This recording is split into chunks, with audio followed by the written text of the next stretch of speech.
Okay, we're live everywhere.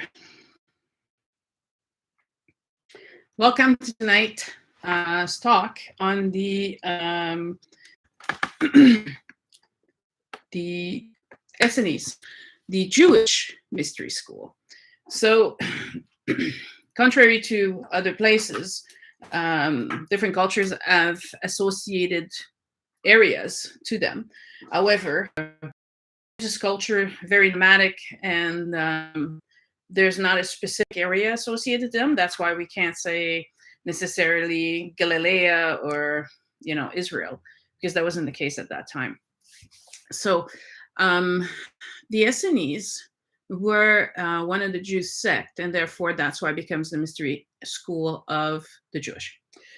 Now, most of the information that we obtain for the Essenes comes from different authors who accessed the Akashic record and brought forth the information. So that means that for the longest time, there was no actual records of the Essenes. Now, the other main source that was discovered in 1947 was the Dead Sea Scrolls. The Dead Sea Scrolls were found and buried inside 11 caves near Qaram. And the original ones were found by Bedouin tribes, who then realized this might have an archaeological value and tried to sell those things until someone realized, no, this is an important discovery. And so they started digging and found 11 caves. Inside those 11 caves, they found several buried manuscripts. Now, we will examine the Dead Sea Scrolls in a separate podcast, okay? Because that in itself will take definitely 90 minutes. So I don't want to rush through that. However, 40% of the materials found in the Dead Sea Scrolls were copies of different parts of the Hebrew Bible, which is why that part of their history was Jewish. 30% spiritual gospel not included in the regular Torah or book of the Jewish. And the last 30%, and this is where we find out about the Essenes, were various activities and rules of the Essenes way of life. So that's how they were discovered. Now, someone wants to know more about the Akashic Record. The Akashic Record is a library containing every single memory of the beginning of time until now. There is a book for every incarnation that the soul has had, and that would be your own personal record of your soul. And contained in that book is the thoughts, the words, and actions you have taken, as well as the lessons you were trying to learn before you were incarnated, and what was your plan, and then a summary of what you've realized, what you've actually learned, and what needs to continue, what is left for you to learn. So certain people are able to access the Akashic record. Now, it's not something that's super hard to do. And with permission, you can access pretty much anything. All the information is available. There are multiple authors that are able to do that. And for the Essenes in particular, it seems that for the Akashic record, it's very important that the knowledge they're holding becomes shared with the rest of the world. And so there's several authors that were able to tap into the Akashic record and obtain information about that particular group of people. Now you're going to say, well, you got to believe in those things. But being a shaman myself, I can say that that's the basic of our beliefs, is the ability to reach beyond space and time, towards the ability of being able to reach everything. Because at the minute we leave this corporeal form, which is limited by our us waking up, us needing food, us needing sleep, the soul doesn't need any of that. So time and space is quite different once you're free of your physical body. Now, as I said, the Essenes weren't particularly a group associated to a particular country. In general, because the Dead Sea Scrolls were found in a specific location by the the Dead Sea, everybody thinks that the Essenes were in a desert close to Egypt, between Egypt and Galilee and Judea. However, that was their main place or center of education for the Essenes, which was located in the end in Mount Carmel, in the coastal mountain range in the hills of Galilee, overlooking the Mediterranean Sea. Now, it's considered a holy site by the Egyptians, citing that it was the holiest place of the Canaanite territories. However, their influence in schools, so notice the S there, was spread throughout the world, all the way to Asia, India, and Tibet.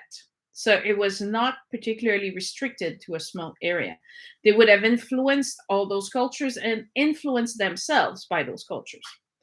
Pythagoras visited this mountain and considered it most holy. So again, the Greek, this particular Greek, Pythagoras, which was initiated in the Egyptian mystery school, actually went there. To be allowed to go there meant that he was actually in school for this this training available at the time. The Essenes were a large group of spiritual speakers, sometimes called the School of Prophets, that began with the high priest Melchizedek. So ancient lineage through the Hebrew side. The very same, right, that broke the bread and wine with Abraham. So he was the main influence for creating the mystery school of the Essenes. The following leaders after Melchizedek were Samuel, and Samuel had established one of the schools near Ramah, which is 4 miles northwest of Jerusalem. But it was once Elijah took over that he established himself in Mount Carmel. Mount Carmel is described by the archaeological digging as what looked like something that could be a fortress and easily defendable. In some of the readings, you see that we're going to talk about the links between Jesus and John the Baptist and the Essenes and all that. And the Essenes were not very well liked. So having a high defendable place and a place where they could be referred to as a stronghold where they felt safe and protected would make a lot of sense. Now, they're known by many other names, and one of this name is the White Brotherhood.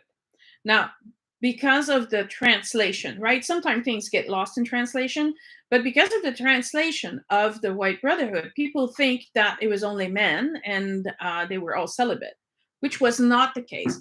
When we read the books, the 30% that describes the way of life of the Essenes and the rules of their communities and all that, there's such rules about marriage, women's rights, and the treatment of children. It was one of the first cultures that referred to, although brotherhood, it was we're all brothers and sisters, and women and children lived there, and women were equals to men. So they could be teachers, they could be leaders, unlike most Jewish communities. It was their choice to either marry or stay celibate. So there was no particular rule of thumb here. Depending, though, that one could do inside that community, because that's what it was. It was a community of people living together. So some had different roles. The Essenes were different than the other Jewish communities because, in part, they used a solar calendar instead of a lunar calendar, like all the other Jewish communities. The other main difference is that non-Jew were allowed to join their group, which would be what referred to as Gentiles. So it didn't matter if you were Turkish, Greek, Roman, as long as you followed the rules, you were welcome inside the community. And they did not perform animal sacrifice. Now, this is very important because you're going to ask me, okay, so what does this all have to do with shamanism? Well, we have to recognize that shamanism at its base has a certain amount of quality that need to be met in order to be qualified as a shamanic tribe. And so the fact that they respected life, the fact that they honor a solar calendar, the fact that they didn't perform animal sacrifice, the fact that they considered men and women equal, are all things that are being taught in the shamanic teachings across the world. So that is one of the main things that identifies them as a shamanic school. Within the group, depending on which area they were occupying, and like I said, they went as far as Turkey, Asia, they went into the Gobi Desert. They occupied a very, very large area. And so sometimes they were known to have by different names. So there was the White Brotherhood, but there's also Nazarene or Nazarite. They were also known as the School of Prophets, Essenes, and Theraputa. Now, Theraputa would be the equivalent of a therapist. So that would be the healing branch of the Essenes. Now, you see that within the group of thinkers and living in that community, some of them were schooled in the school of prophecy, which meant that they were communicating with the other side. They could receive message, they could exchange learning, and they were teachers. But the Theraputa, they were more about the healing part. Now, is that to say that you had to be one or the other? No, not necessarily. But in the outside of the community, the roles that we were fulfilling were more likely to be identified them as one or the other. So they were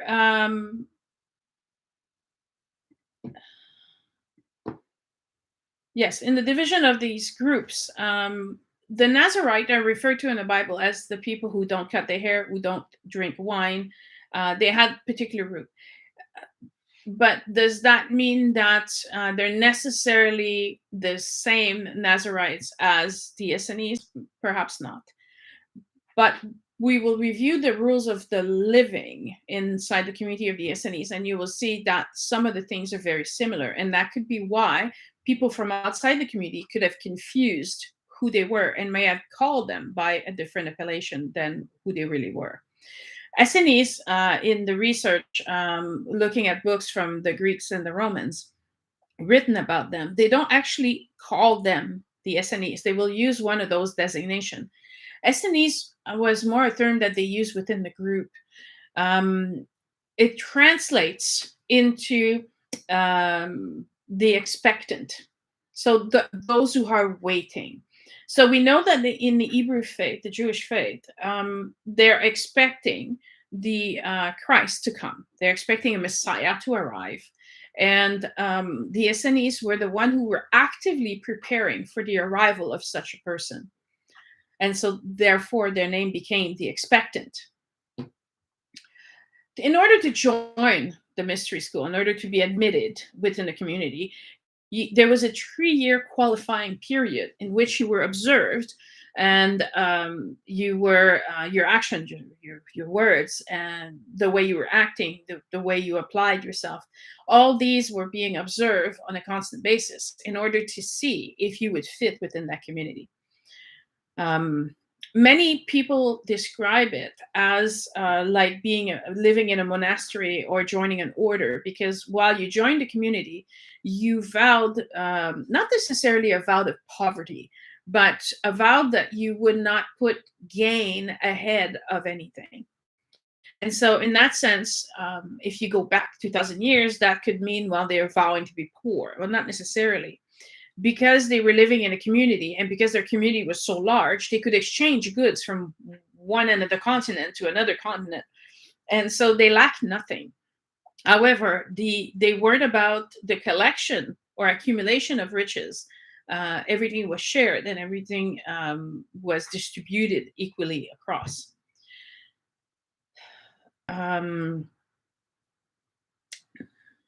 The Roman historian Josephus calculated their numbers to be in the thousands.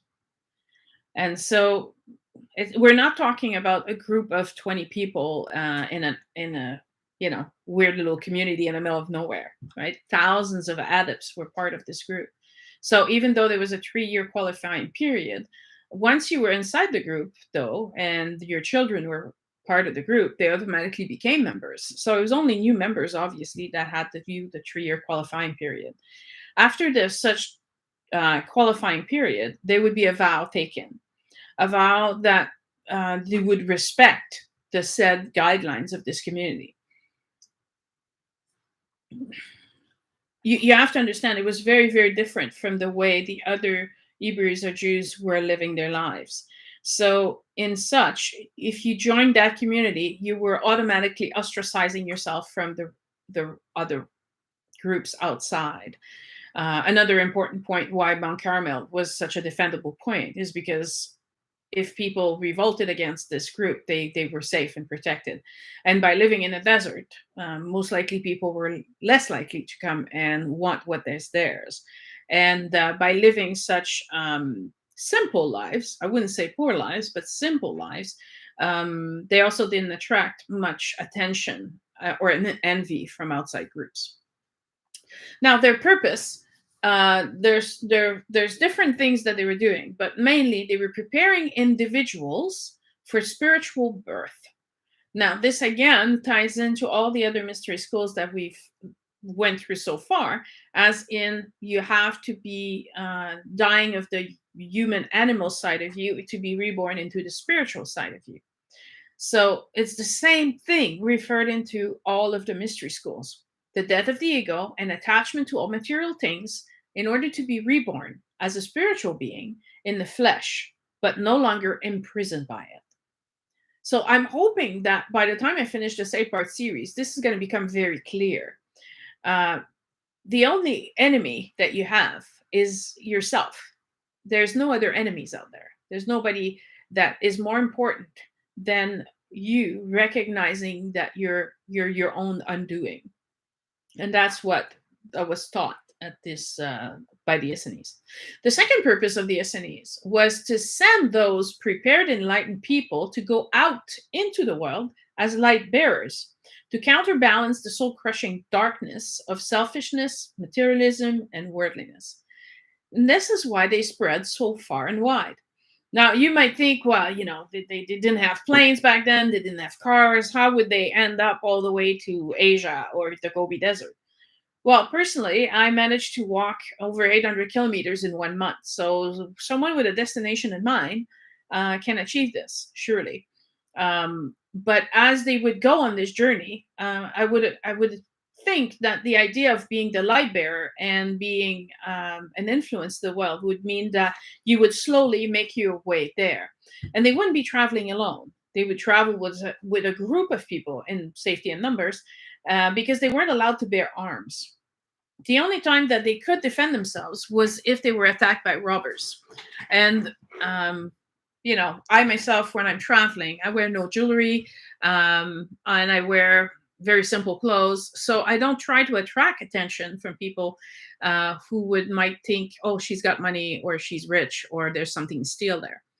So they would look very simple. So if any of you have seen any movie with Jesus in it, you see that Jesus is just dressed in simple robes and carries barely anything, and just has sandals in his feet. So this is the way they would dress, very, very simply, not attracting attention.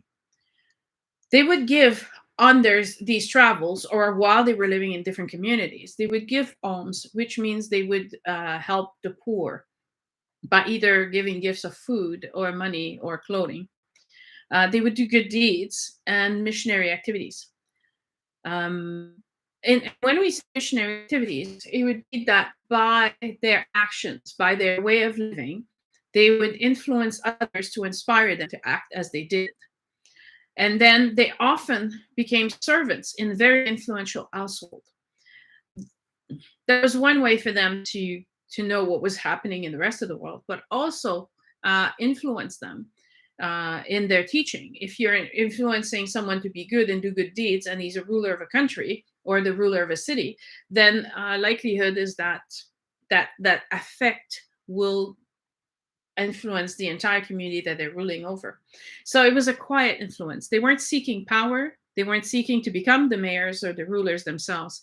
They were just there to guide in the prospect of goodness, of oneness, of the act of sharing, of living together. There was, however, no actual plan, although they prepared for the Messiah, expecting the Messiah. There was no plan as to, once the Messiah was born, how he would bring his teaching to the world. So that was not something that they had planned. So nobody was preparing for that. They weren't. They would leave it in the hands of the one who was bringing the teaching to do the teaching. The main roles inside the community, they were teachers, healers. There's a lot of talks that they often have prophets among them. And a prophet is a person who's regarded as being an inspired teacher or proclaimer of the will of God. An inspired teacher is a teacher that receives information from an unearthly source. So it could come from the Holy Spirit or the wisdom of God, or be receiving messages from angels. The community of the Essenes were extremely close to the angel as messengers. So it was a common thing to receive messages from angels in the Essene community.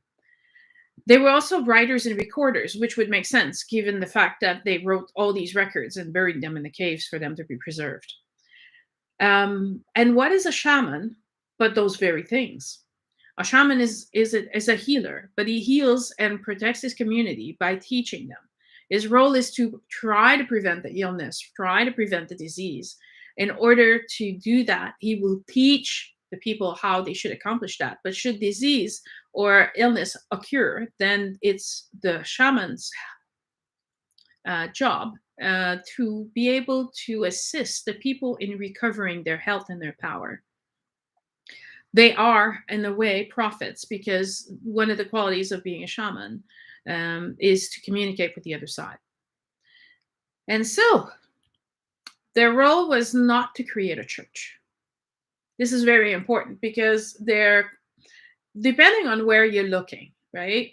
Some people will say, well, they're the forefathers of Christianity, which in a way, their beliefs are the beliefs that is what started the ministry of Jesus, which in turn eventually turned people into Christians, and then the church evolved from there. But their goal was not to create a church. The guidance was to apply the concepts and practices in their own lives, and that to present them to others as witness, sharing the benefits experienced, but never attempting to push information. So again, their role was to incorporate everything they would learn about their spiritual practice into everyday life. Now, I know I work with a lot of people, and that's one of their most difficult things. I tell people you should meditate every day. Yeah. I don't have time. I was distracted. This happened, that happened. Fine. My role is not to push anybody and force anyone to do this. However, one of the roles of the Essene community was to encourage these practices of meditation and prayer and contemplation. Now, once you would leave the enclosed community and you will go into the world, the other people, this is how they did their missionary work, the other people would witness them doing these things, see these people who they were described as having an aura of peace, serenity about them. And people will feel very welcome and warm in their presence.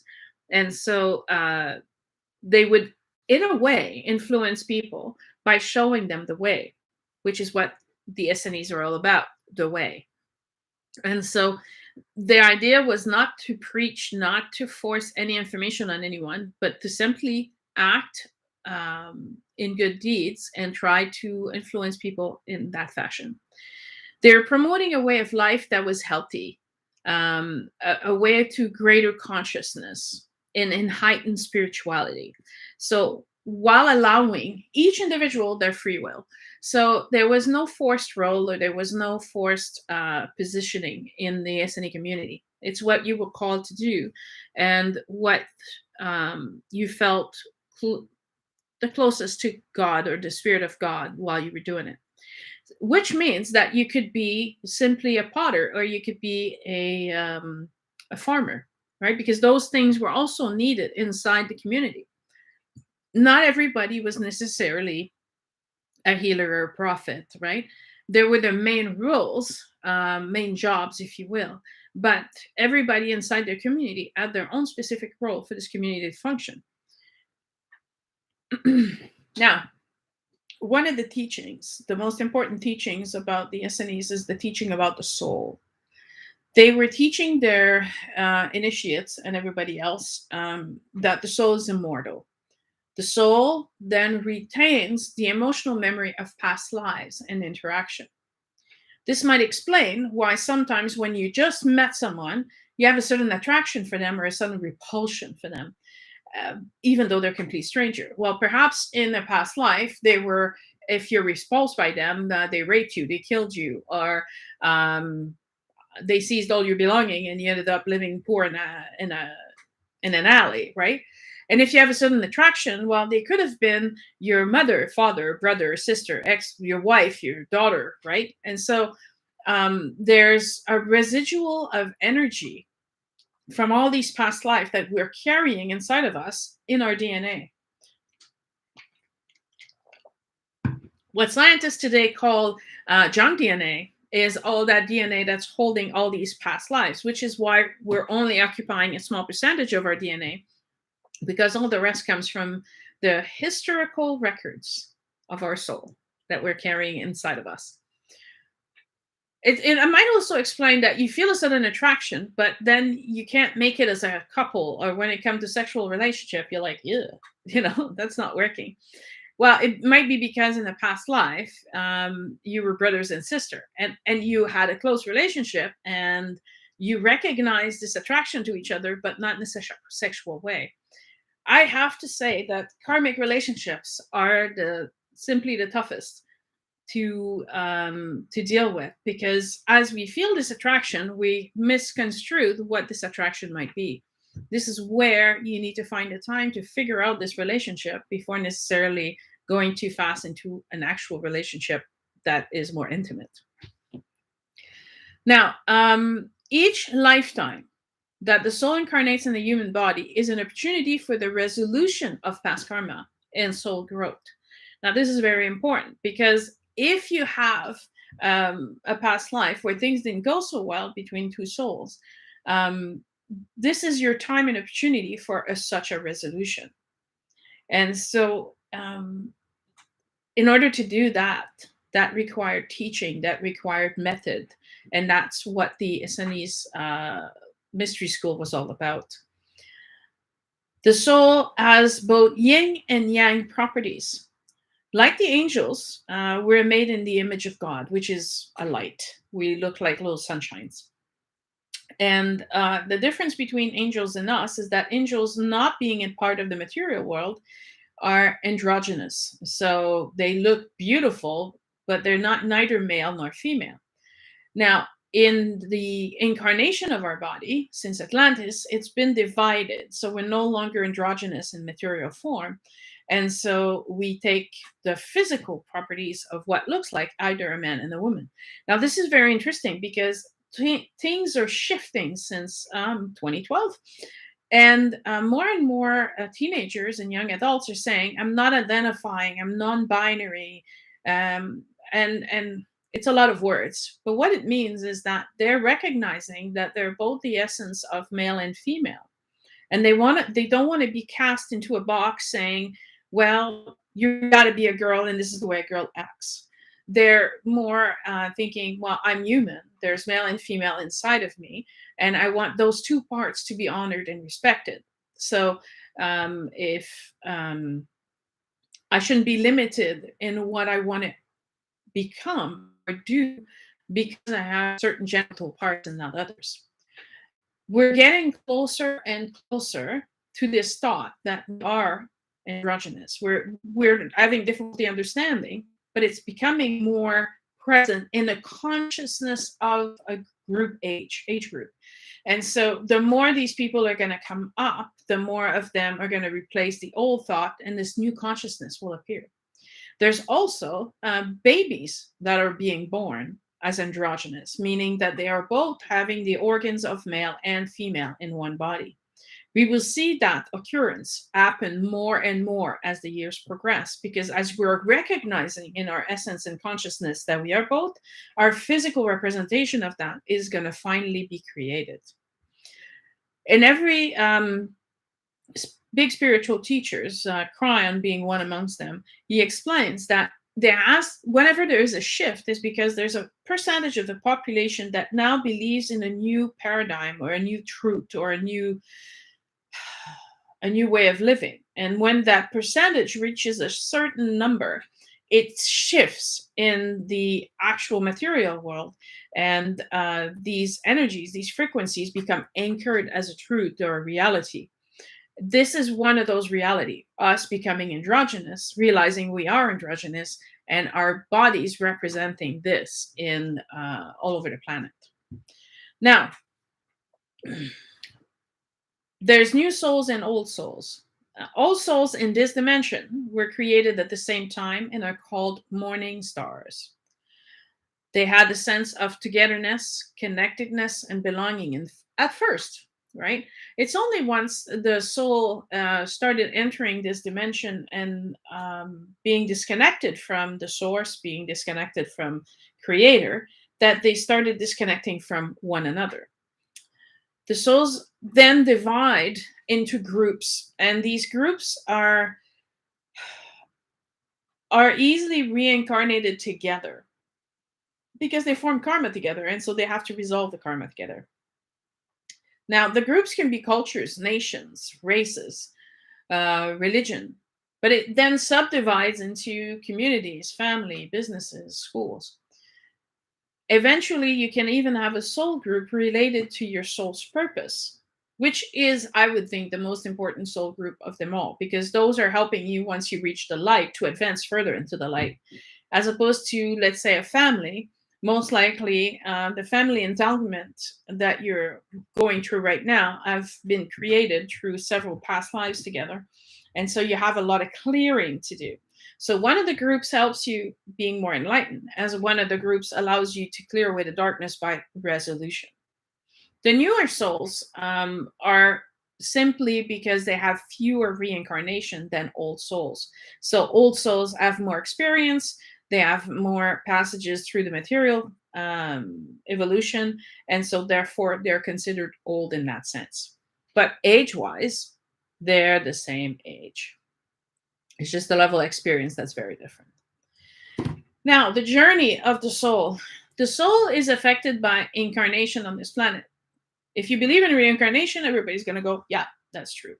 In Buddhism, certain people believe that depending on your action in this life, you might reincarnate next time, but you might incarnate as an insect or a dog, not necessarily a human. And so this is why acting in the best way that you can while you're in this incarnation will hopefully grant you a beautiful incarnation in the next. However, the Essenes believe that the incarnation between incarnation on this third dimensional field allowed you to also have incarnation in the fifth and the fourth dimension on other planets in our solar system. So you could have a stay on Mercury, on Venus, and would learn the attributes associated to the planets in astrology. This is where the Essenes were well learned in astrology and recognized the influence of different planets. They had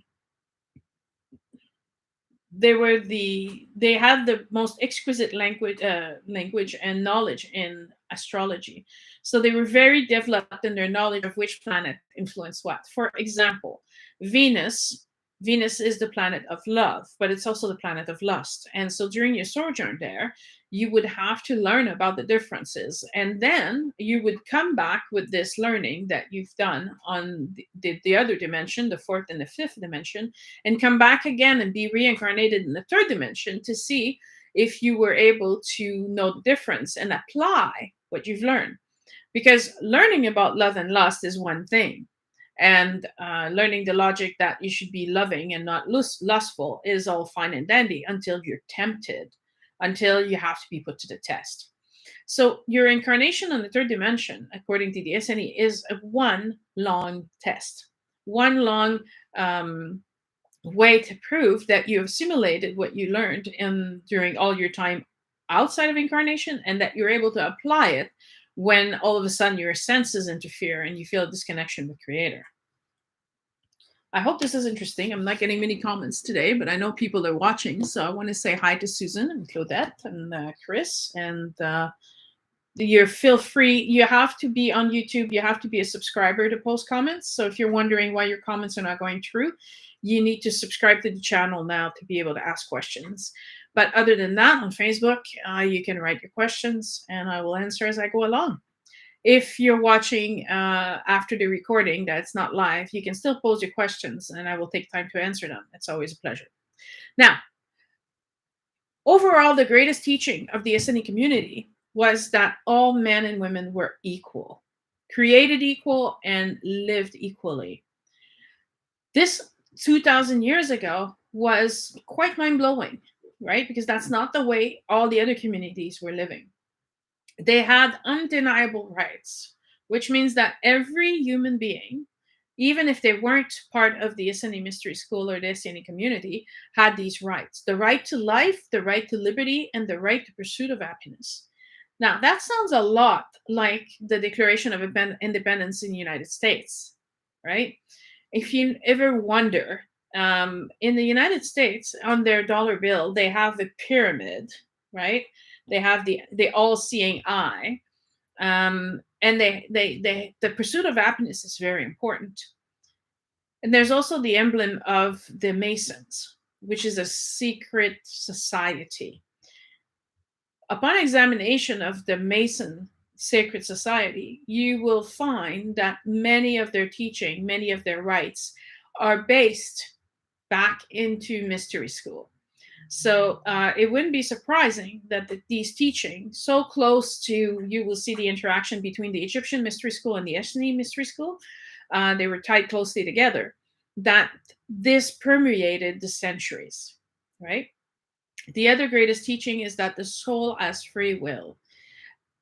That the soul has free will means that it has the choice to choose between selfless act and selfish acts. It has the choice to choose to be kind or to be mean. It has the choice of acting in oneness, in peace, in harmony, or choose war and fighting. This choice is, although it's free will for you to choose, the ideal taught by the Essenes was that hopefully you would choose goodness. Hopefully you would choose the will, the divine will, which is that we are all one, we are all equal, and we're all love. So the soul must learn on its own that its choices have reaction, consequences, and outcome. And hopefully through these lessons we'll come to choose the good, right? That's what we're all hope for. Now, there's a community at large, but remember what I said at the beginning of this podcast. What separated them from every other Jewish community is they were expecting the Messiah. They were expecting this person to be born. And so they formulated that in order to be born, it would have to have a pure vessel in which to be born. You can't have a Messiah born of someone who would not be able to teach and support the light that would enter her. Remember, the souls are the equivalent of stars or suns, and so they're made of light. So light had to come inside this body and be born and have a body. So they decided to start a program, if you will, of the holy girls. The girls were dedicated by their parents when they were born. So in the tradition, I was raised in Quebec, in Canada, and it was always a good thing if one of your children could join the priesthood or become a nun, right? You were always well looked upon. So it was more of a vanity standpoint. But in this case, parents who had certain children, they could decide to basically give the children as a potential person for the holy rites. The same thing when we explore the Greek mysteries, we will see that the same thing happens with the Delphi oracles. The girls were dedicated to become oracles, and so they were given away to be trained inside the temples. They could be chosen as toddlers. They had to be perfect. They couldn't be any blemishes. They had to be as the future holder of Christ's light and giving birth to the human that will carry the Christ light. They couldn't be any defect in them. So they looked perfect. They could be chosen as young as toddlers, and then they were living inside the Essene community. And then up to age 4, they would be selected as one of the chosen possible vessel for the birth of Christ consciousness in the material world. You have to understand here, although we will talk about Jesus, Jesus was just a boy inside of a human body. What made Jesus special is that inside of him, his soul was awakened and carried the frequency of Christ consciousness, a very high vibration of energy that equals love and harmony. And so that's why people were drawn to him, because of his aura, because of his energy. So these girls were restricted in their activities and association that maybe other women could enjoy, because women were made to be, they could apply makeup, they were made to taught dance, but it was more to be attractive, to be awakening the animal desires in men. These girls were the complete opposite. They spend their time in spiritually uplifting activities and lessons, such lessons as the true origin and destiny of the human souls. So this was all part of the books found at the Dead Sea Scrolls, right? So if you're wondering, this is what was taught. This is why I'm going through the podcast and you're like, okay, well, she's talking about souls. Yes, because that's what the Essenes were teaching, right? The true origin and destiny of the human soul, the original creation. Now, if I didn't approach this in this podcast, you can watch the podcast on creation if that interests you. The purpose for women, because we are special in a way that we can give birth, we create life. We have to recognize that although we are equal, we have abilities that men do not. And we need to recognize this special gift that we own. And so, as vessel for potential Christ consciousness, they had to understand that that was their specific purpose. They were dedicated to that work. Divine service as channel of light into the world. So they would, a lot like a Reiki master, would bring light into this world and then spread it around them so that there's more light entering this world, pushing away the darkness. They worked very creatively and in uplifting moods. I often tell people you must have at least one creative activity. Why is that? Because true creativity is where the soul speaks to you. So that's very, very important. And the sharing of what you created with the rest of the world makes the world a better place. Music that raised the soul and mind. Very different than, the other girls that would have learned music that would entice more sensual movement. These were to raise the soul and mind. They had lessons in praying and singing. They would care for others and do good inside the community. So I don't want you to picture that they were locked up like in a convent and had no contact with the spirit. They were well protected, mind you, as the possible vessels of Christ consciousness, but they were part of the community still. They were 12 of them chosen. So all the responsibility didn't fall into one woman. The idea was to keep preparing these ladies into the potential coming of this Christ consciousness. They spend a lot of time on the lessons of the fruit of the spirit. Now, I remember the first time I read that, I'm like, okay, that's nice, but what is the fruit of the spirit? Right? So I had to dig further. The fruit of the spirit is love, joy, peace, patience, kindness, goodness, faithfulness, gentleness, and, least but not all, self-control. They were physically and mentally train in chastity, purity, and endurance. Now, what would that mean? Well, physically, chastity, I mean, you're not having sex, right? Purity, you're keeping your body clean. And we'll see they had rules about food and drink as well. And physical endurance, we get that. However, being mentally chaste mean that even in your mind, you're not imagining doing certain things because that would lower your vibrational energy, right? It's the same thing as someone says, well, I never cheated on my husband, but every weekend they would think of someone else when their husband wasn't there. What is happening in your mind is just as powerful as if it's happening in the outside world. The only difference is that in the outside world, you can get caught. In the inside world of your thoughts, you're the only one who thinks you know what's happening there. However, everything is being recorded from your thoughts, your words, and your actions. So if you were impure of thoughts, it will show up. And so that is where the endurance comes in. Mind you, by the time Mary got pregnant, she was 16. And I mean, maybe I was innocent or naive, but I certainly didn't imagine anything before that age. I was imagining playing in the woods and having fun climbing trees, and so I think it becomes more of a challenge once you've experienced sexuality to be able to be chastened of your purity of thought. But this was only asked of the 12 girls that were going to become the vessel for the Christ consciousness. Now, it was a guideline for everyone in the community, but it's specifically trying to be enforced with these girls. Their diet consisted of non-fermented drinks, right? So they weren't allowed to drink wine or fermented drinks, which means basically alcohol.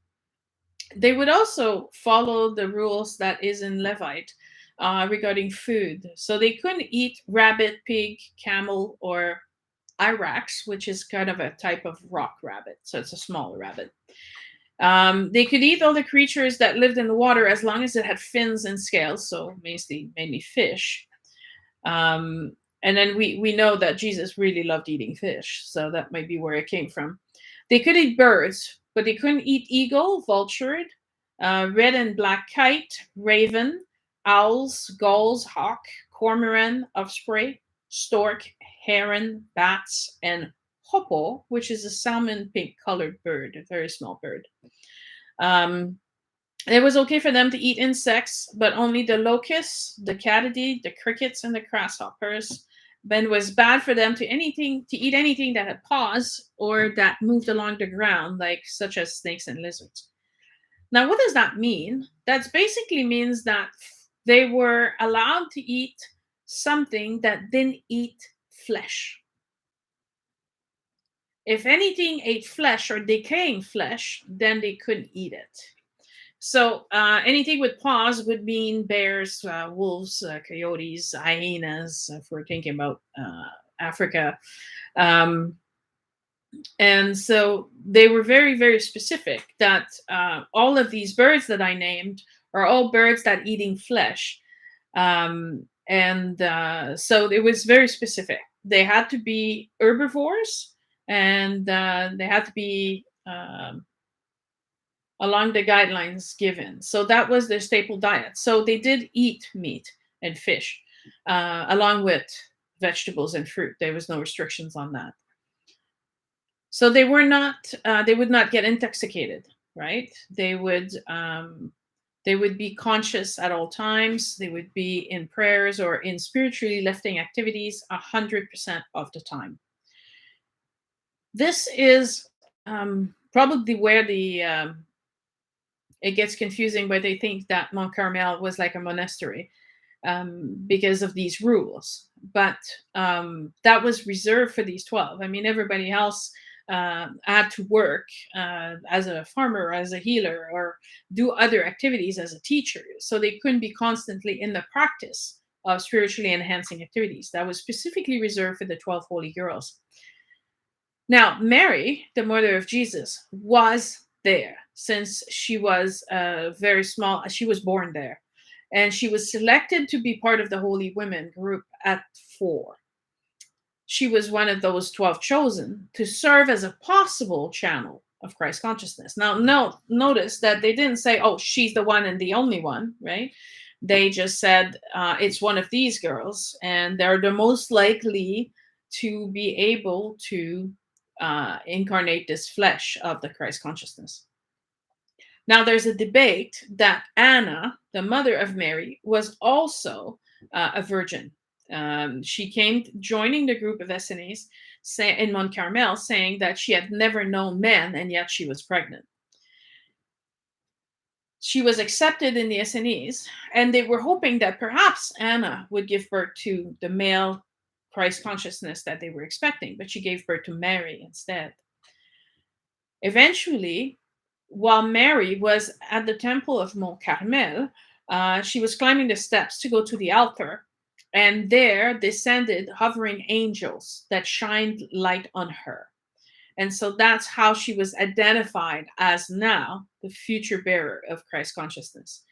But the angels also made annunciation, meaning they declared the message that Mary was the chosen one to her mother Anna and to the leader at the time of the Essenes, Judy.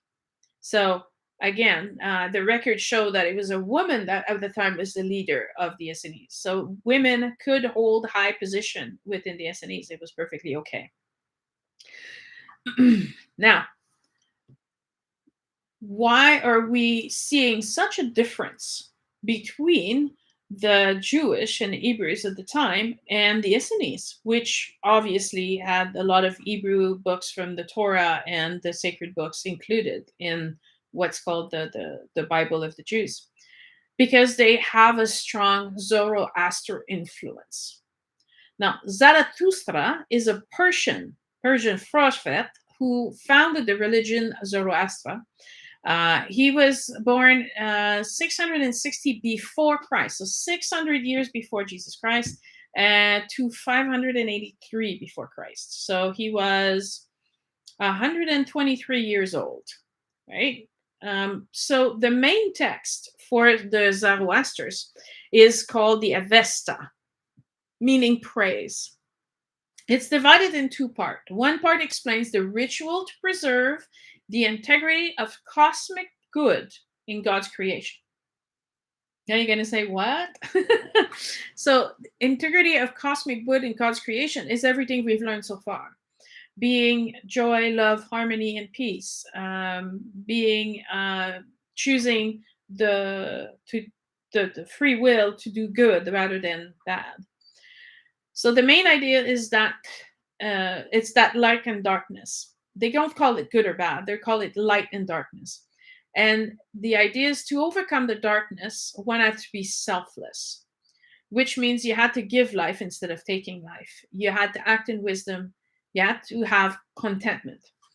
Now, I wanted to explain the word contentment because a lot of people say, why should I be content to be poor? Why should I be content to be alone? Or the contentment comes from the part where between having a castle or just a house, all you really need is a house. And instead of having a castle, with one castle, you could build 20, 30 houses, right? So that was the idea, was that if we're all equal, no one needs a big palace and no one needs to be poor either. We can all be equal by sharing what we have, those resources, and be happy that we all have our needs met. We have a roof over our head, we have food on our plates, we have clothes to cover our body. The other light to be chosen was truthfulness. And again, this is more than just speaking the truth about affairs. It's about of the world. It's about speaking the truth about our feelings, speaking the truth about our uniqueness, speaking the truth about who we are, what we love, and what we do. It's about the gratefulness, being in gratitude, acknowledging to the universe that you realize all that is good in your life. It's a great exercise because the more grateful you are, the more you will receive. If you keep asking for more, the universe eventually says, well, why would I give you more? You don't even appreciate what I've given you already. Appreciate what you have, and then I'll give you more, right? And so in that sense, gratefulness should be a part of your daily routine. Devotedness. in the Zoroaster tradition and for the Essenes, being devoted to the cause was essential because it has to be part of your everyday living. And so, without devotedness, you couldn't hold to the principle which were taught at this mystery school. Generosity, of course, living in a community and sharing everything you have. There's no hoarding, there's no saving. There's, you need it right now, I'll give it to you, because when I need it, you'll probably give it back to me, or someone else in the community will be there for me. There was this sense of trust that, we will all care for each and one another. There's moderation. The same thing as the example of the castle. In moderation, you can just do with a house. You don't need the castle, right? But it was moderation in everything. Moderation in how much you eat, how much you have, how much you create.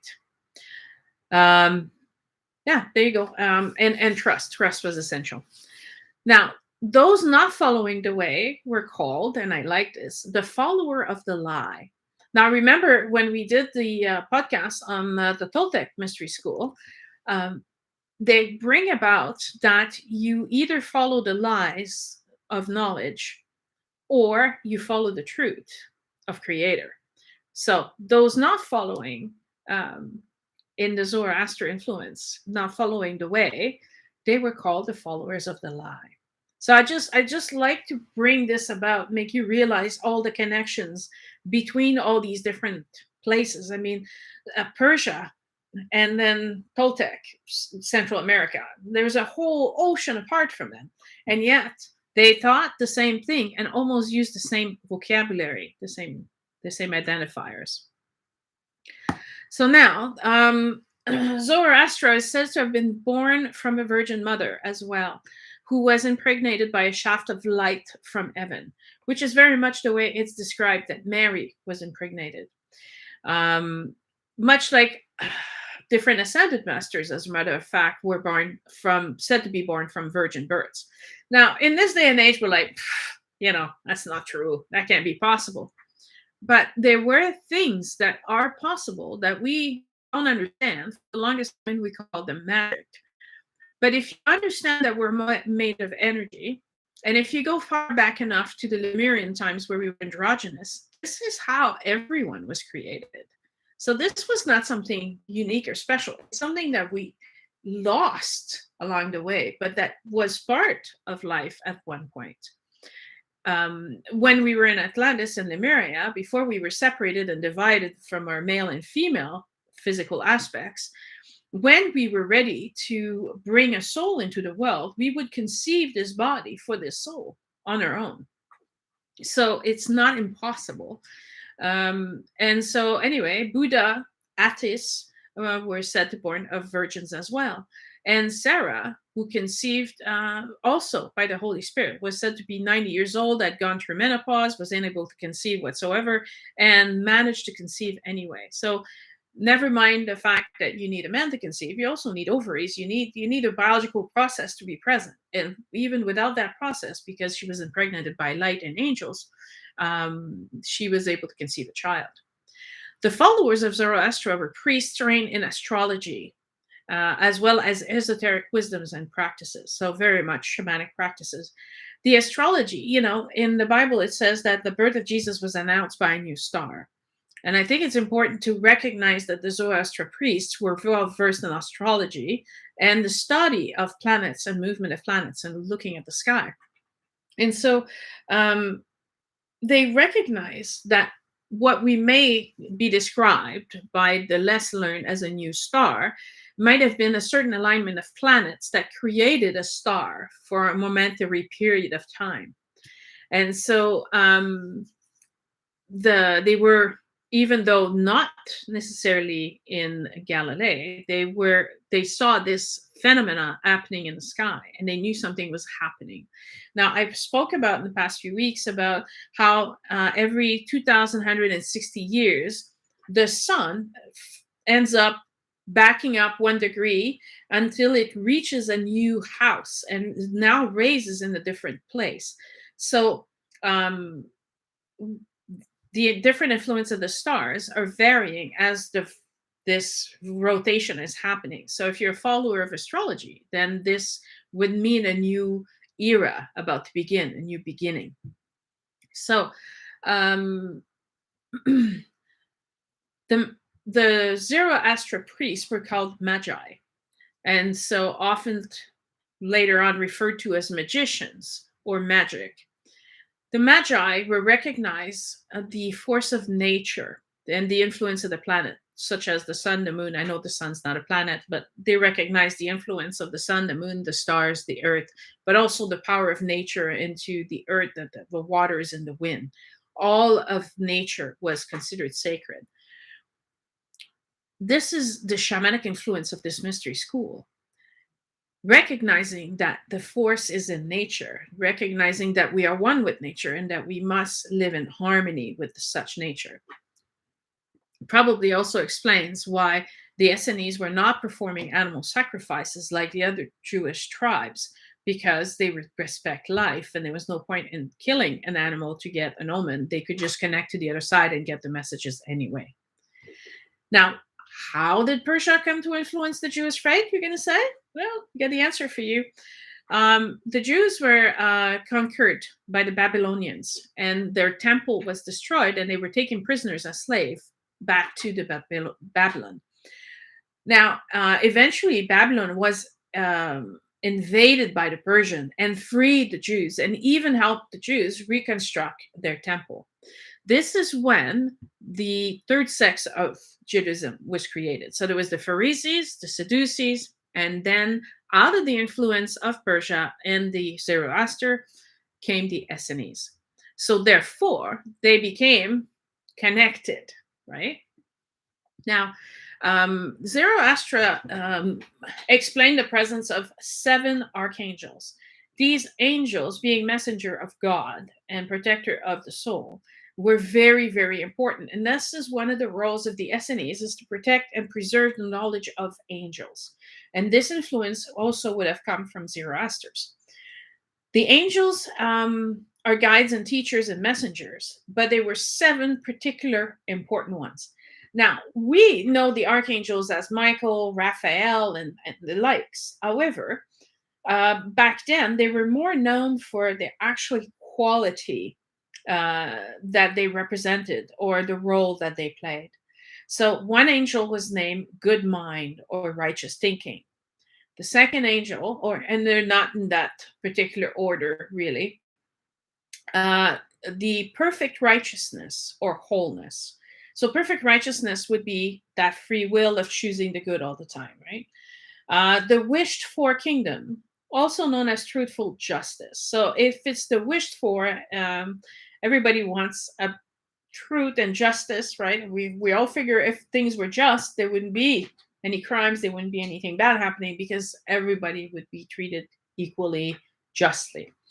Harmony, or the desirable dominion. So this angel was particularly about bringing peace and harmony.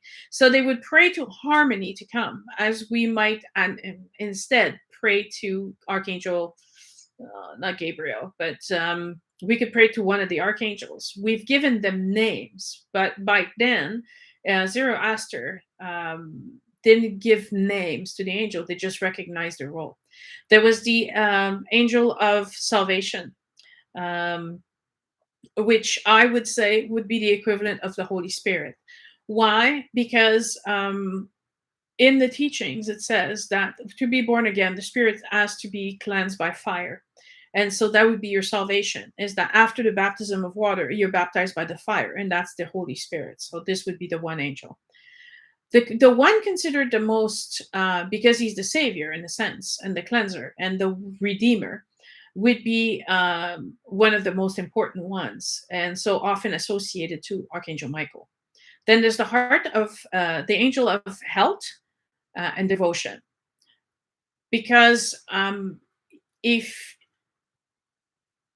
if you're not healthy, it's because what you're doing is leading you the wrong way. And it's your body and your soul trying to tell you, I'm making you sick so you won't continue doing this. Stop doing this and you'll be back to being healthy. And so devotion is the definition of being completely immersed in what you're doing.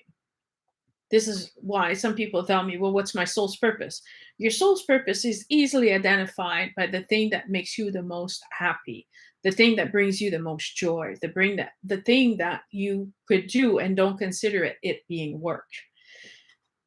Living in a community with the Essenes made things a little easier because everything was shared, and everything was, as long as you did your share, you would get your share of food and you would get a lodging.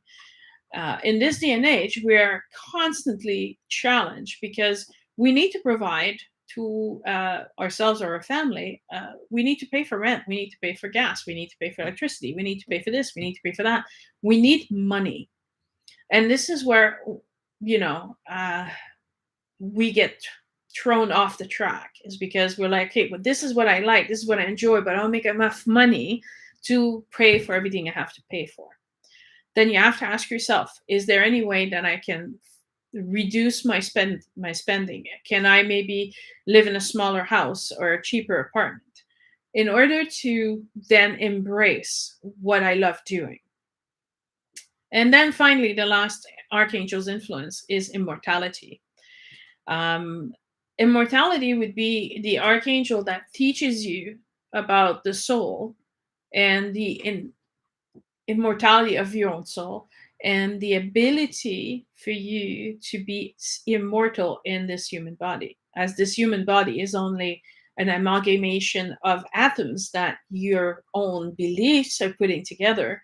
Then with the help of the archangel immortality, you can restructure this body to be completely healthy and ageless, which is what Jesus accomplished. He became a body of light, right? So the Zoroastrians talk about Mitra, and Mitra is the equivalent of the Messiah of the Essenes. It means that the Mitra is the physical incarnation of God's light, the one who causes others to hold on to the promise or the oath they made. So that you call it Mitra or Messiah, it's this human body that has inside of it God's light, Christ consciousness, which is love. Okay, they're all the same words and the same meaning. He's referred to as the way, the truth, and the light, which are words that Jesus was identified by, right? He was the way. It was the way, not in the sense that by being crucified, he suffered and so we're all forgiven. He was the way by showing us through his teaching and through his ministry how to live our life in order to be of light ourselves. There were two phases to this mitra. He would come and bring the benefits, which in this case would assume that that was Jesus and that happened. And then he'll come back again, the second coming, right? That is talked about. And this would be to gather those who use free will well. In the Egyptian mystery school and also in this Essenes mystery school, they talk about the fact that eventually the cycle of reincarnation, this wheel that keeps on turning, will stop. And at that point in time, if you have not accomplished your cleansing, if you're not had your soul growth, and if you're not embraced God's will, then you would not be pursuing into the light what the next step would be for us. So the Essenes were waiting for this Messiah, and as they prepare for this Christ consciousness, they recognize Jesus as the holder of this light in the material world. Jesus lived with Mary for 10 years, and then he went to Mount Carmel to be instructed by Judy, the chief priestess and teacher of the community at the time. He lived with her for 5 years, and then he went to Persia to another Magi of the Zoroastrian faith to be taught there. He would learn and be tested. He was then sent to India for 3 years to be trained and tested in Hinduism. It's there that he would have learned about reincarnation and karma. He also went to Tibet in Lhasa, which is now Lhasa is now the main city in Tibet. There, he was instructed in Taoism. Tao translates translates to the way, to fulfillment and immortality. He would have learned meditation, And he would also have learned to transcend normal consciousness to experience peace. Okay, he would experience oneness and ecstasy of reunion with the source of life. This being a very major initiation in all mystery schools. Okay, it is very important to be able to realize that you can leave your physical envelope and realize you are this soul and that you're connected to everything and you're one with the universe and being part of that. That's a major part of a shamanic initiation. Now, through the Essenes, he would have learned astrology, numerology, and the knowledge of the mind. Okay, some people, because of translation, they're like, "Oh, it's phrenology, it's the measuring of the skulls and this and that." That's not what it was back then. That's the more modern study called phrenology.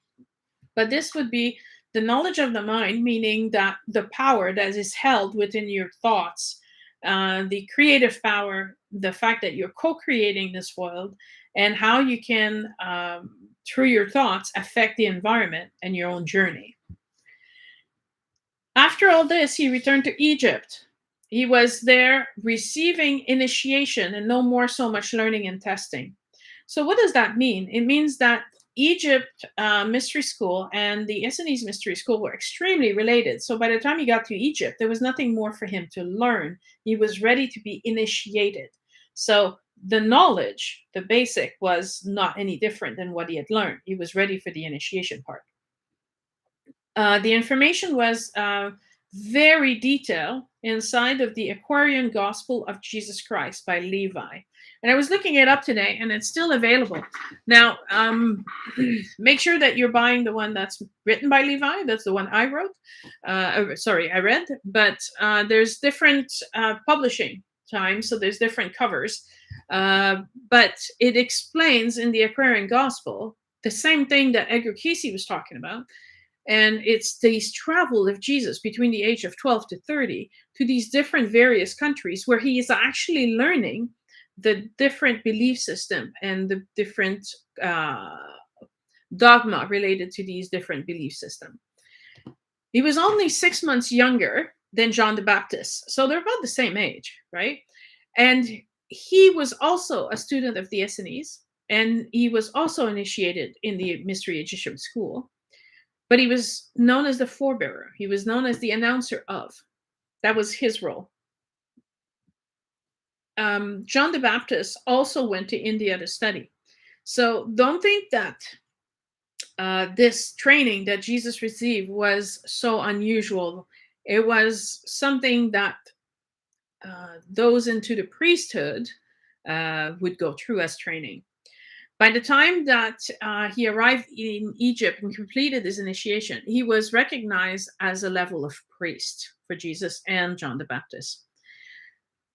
It was in Egypt that he had to unify all the teachings of the many lands that he had brought together, right? So he went through the Great Pyramid rituals to go through the ritual I explained last week, the dying of the self in order to be reborn, making oneself in harmony and oneness with God. They were, after 18 years of training, I mean, this didn't happen overnight, right? He had to undergo 7 tests, just like the 7 circles of hell that we talked to about in the Egyptian mystery talk, right? So it's the same testing, because now the test is part of the initiation ritual. So the test of sincerity, where he had to have victory over deceit, the test of justice, and the victory over prejudice and treachery, the test of fate, the victory over seduction of earthly wealth, honor, and fame, the test of philanthropy, the victory over self-gratification, the test of heroism, victory over fear. So I don't know what that test looked like, what that initiation looked like, but he had to overcome his fear. And the test of divine love, which is the victory over getting lost in carnal love. He loved everyone, but not necessarily in a physical way. Yes. And then the final one was the test of life in the chamber of death. And that would be the sarcophagus initiation in the Great Pyramid that lasted between 3 and 4 days.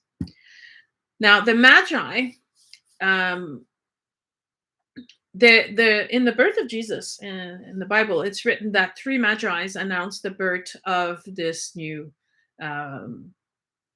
being to Herod.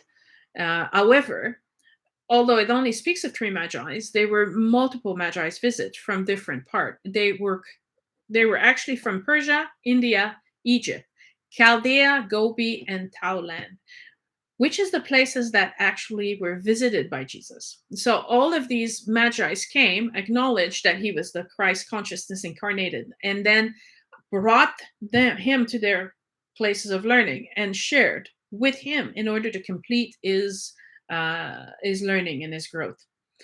Now, was Jesus really there? Right? Some people are like, yeah, okay, so you're picking this out of Akashic record, it's in someone's imagination, Okay, so more than one person are saying the same thing. They didn't know each other. It was written at different times in history, but who can say that he was really there?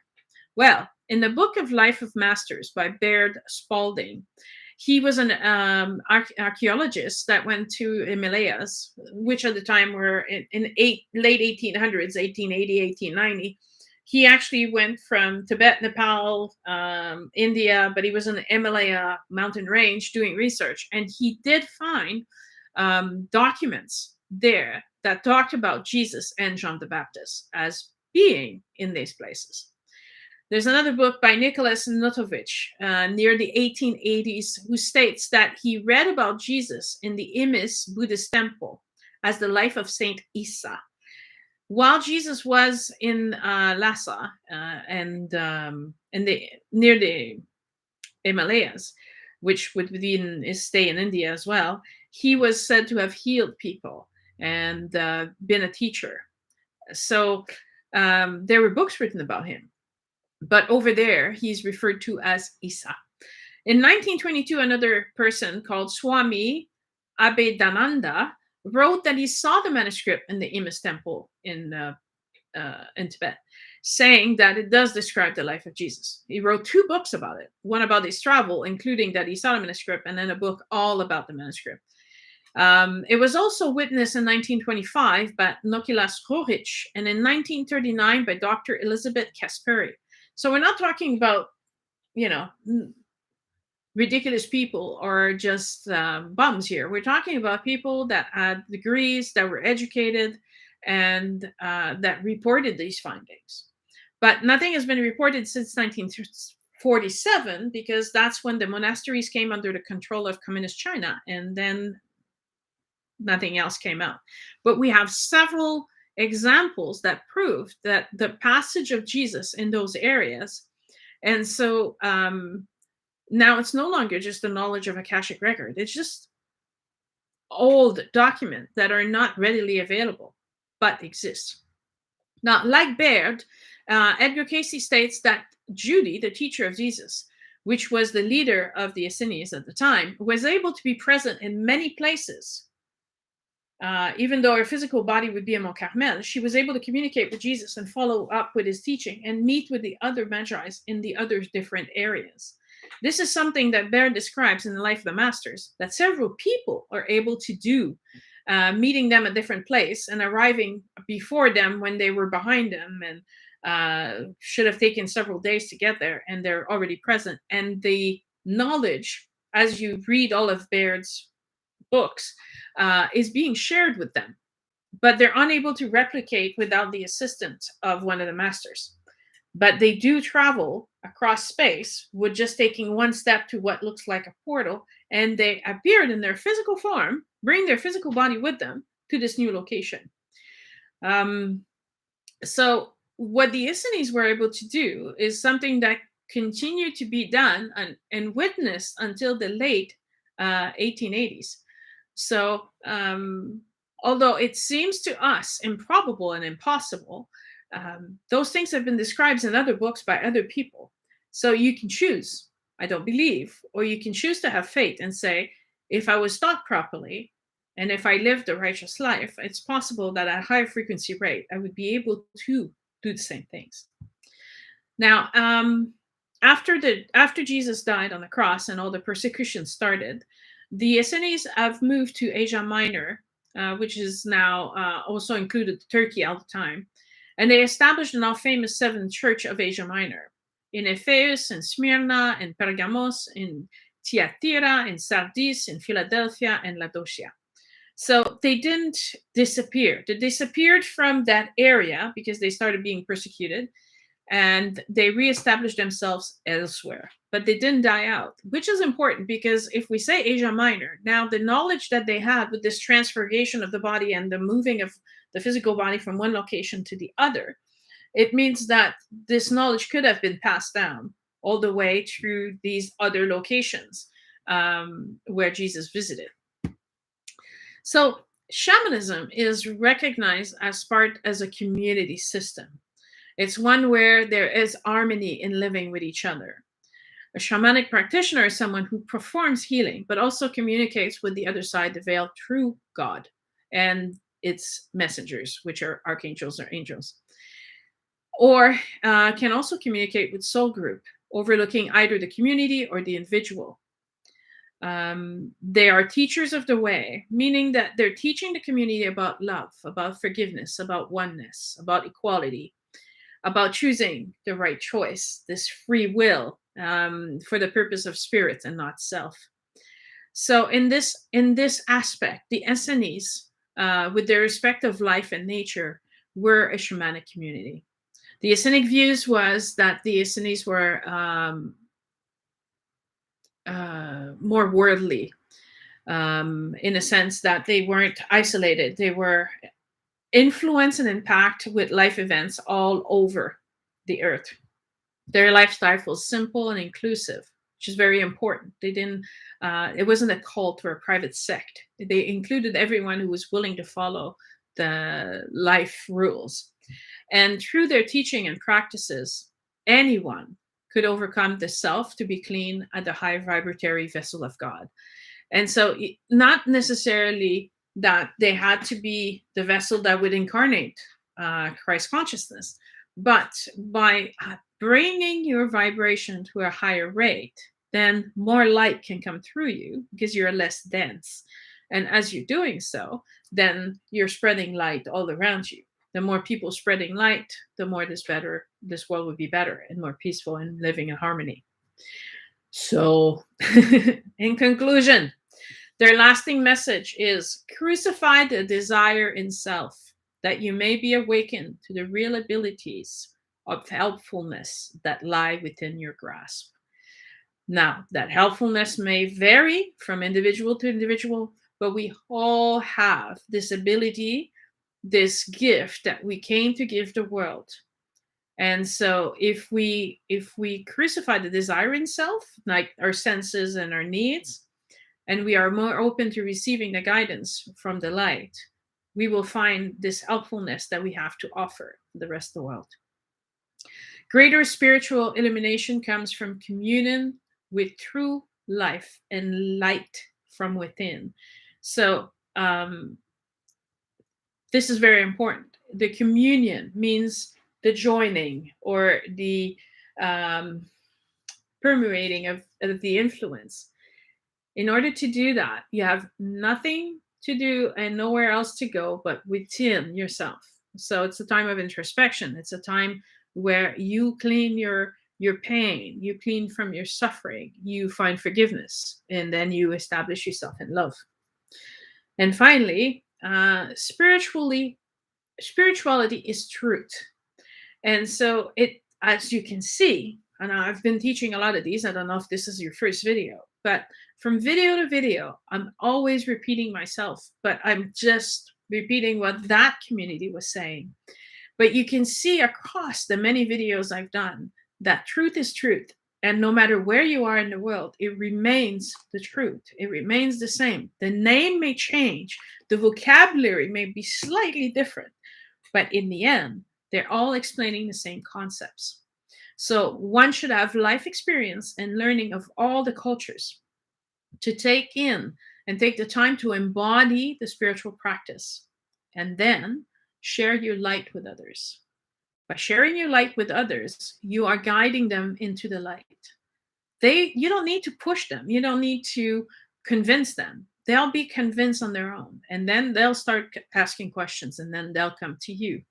This is the way my whole practice is built.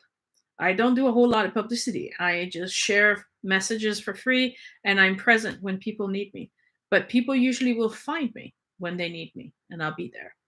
So, in reference, Edgar Casey on the Mysterious Essenes by John Van Oken and Ruben Miller. Then there was some French books, The Mémoire des Esséniens by Daniel Meroy and Anne Godiveau, and The Chemin de ces temps-là by Daniel Meroy and Anne Godiveau. Their books are translated in 15 different languages. I don't want to venture what the English title is, but it would sound something like In the Memory of the Essenes. They have also gathered the information from the Akashic Records, but they have several books and a great resource as far as Essenes go. Then there's Levi, the Aquarian Gospel of Jesus Christ, that explains Jesus' journey and training during the age of 12 to 30. So the main influence from the Essenes in his life, and then further on his teaching. And also, if you're interested in the parallel things that were happening as in the Essenes encampments or communities, you might want to read The Life of the Masters by Bart Spalding. So there you have it. This is tonight's talk. Now, is anybody have any question? Does anybody need any clarification? Otherwise, we'll conclude for tonight. Now, if you watch this again and you have questions, don't hesitate to leave a comment. Remember, for YouTube, you need to be a subscriber. So if you enjoy these videos, it doesn't cost anything. Just click the subscribe button and you'll be advised when we do new videos. And also, we're trying to get to 1,000 subscribers. So that would be good for us. Don't hesitate to share the videos. Don't hesitate to invite people to come in and watch. That's why they're here. That's why they're free. And we hope that you enjoyed tonight. So thank you very much for your time, your patience, and for listening in. Well, thanks. Good stuff. And I have a lot of books to go check now. Yes, you do. You wouldn't believe the library in this house, all the books that I've had to read to do these. But if you have any questions, feel free to ask. And I welcome you to this stage in your life of opening to this light and this new learning. Thank you.